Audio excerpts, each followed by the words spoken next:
pense que j'ai déjà vu, je sais pas si c'était un reportage ou une pancarte, que si c'est consommé à un trop jeune âge, puis le cerveau il est pas complètement développé encore, ça pourrait causer de la schizophrénie.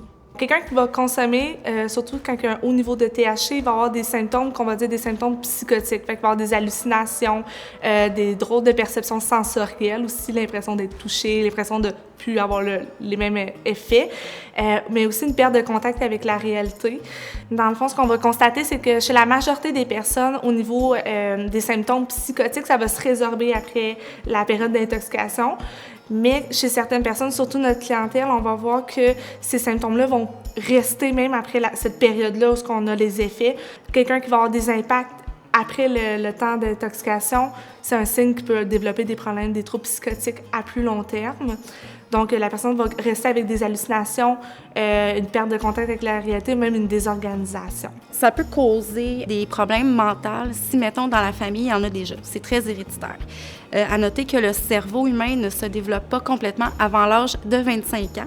Donc, si c'est possible de repousser le plus possible les premières consommations ou expériences, là, je sais que les premières expériences sont toujours le fun quand on est ado, mais il faut aussi être conscient. Quand vient le temps d'avoir une première expérience avec la consommation, c'est souvent dans le but d'aller essayer quelque chose. C'est l'expérience, l'expérimentation qui est recherchée en arrière de tout ça. C'est la notion de plaisir qui est abordée.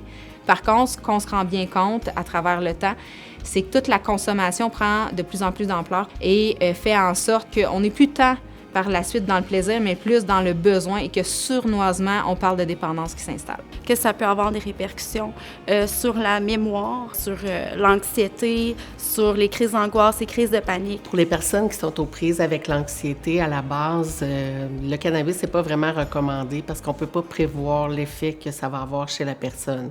Qui vont consommer dans le but de gérer l'anxiété. Et encore, comme au niveau des symptômes dépressifs, ben ça va gérer sur le moment pour certains, puis ça va revenir par la suite. Fait qu'on a le besoin de reconsommer par la suite. Donc, la personne va perdre un certain intérêt pour ses loisirs habituels ou ses occupations comme l'école, le travail, le sport, et va plus se consacrer à la consommation. Puis souvent, on va avoir des signes avec la consommation qui sont de type de la dépression, fait que ça soit de la fatigue. Tristesse, de l'irritabilité. Ça pourrait causer aussi de la paranoïa à la limite.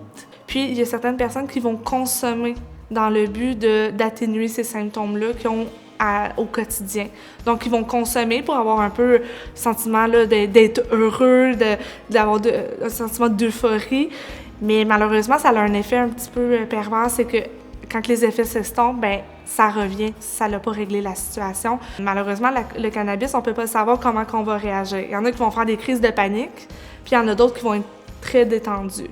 Ce qu'on constate, c'est que, bon, on ne peut pas savoir ça va être quoi l'effet, mais c'est pas 100% sécuritaire au niveau de la santé mentale, le cannabis. Avec qui tu vas le faire? Qu'est-ce que tu vas consommer? Combien tu penses en consommer?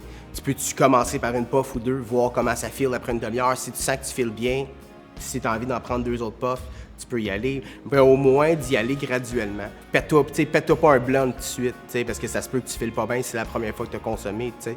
Fait vraiment à petite dose, puis vraiment avec des gens avec qui tu es à l'aise, puis que si jamais ça dérape, fait qu'au moins tu sais que tu as des gens qui vont peut-être te donner un coup de main. T'sais. Si j'ai à donner un conseil, ce serait on a un seul cerveau. C'est à nous de l'utiliser intelligemment parce que dans la vie, ça va nous arriver d'avoir une deuxième chance en pas mal tout et c'est correct. Mais ça, malheureusement, on n'en a pas de deuxième chance. On n'en a qu'une. De peut-être essayer quand tu as passé une belle journée, puis de pas le faire parce que tu as eu une mauvaise nouvelle, puis que c'était de la merde à l'école, puis c'était de la merde chez vous, puis que là, tu as juste le goût de consommer parce que tout le monde consomme, puis que là, c'est ça.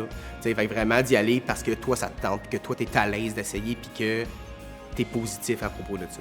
Si j'ai juste un petit mot à dire, ce serait faites attention à vous parce que c'est peut-être pas une fois qui peut être grave, mais peut-être que pour vous, oui. Donc, se renseigner comme il faut puis être conscient de ce qu'on fait quand on le fait. Je pense que c'est la meilleure décision que vous pouvez prendre.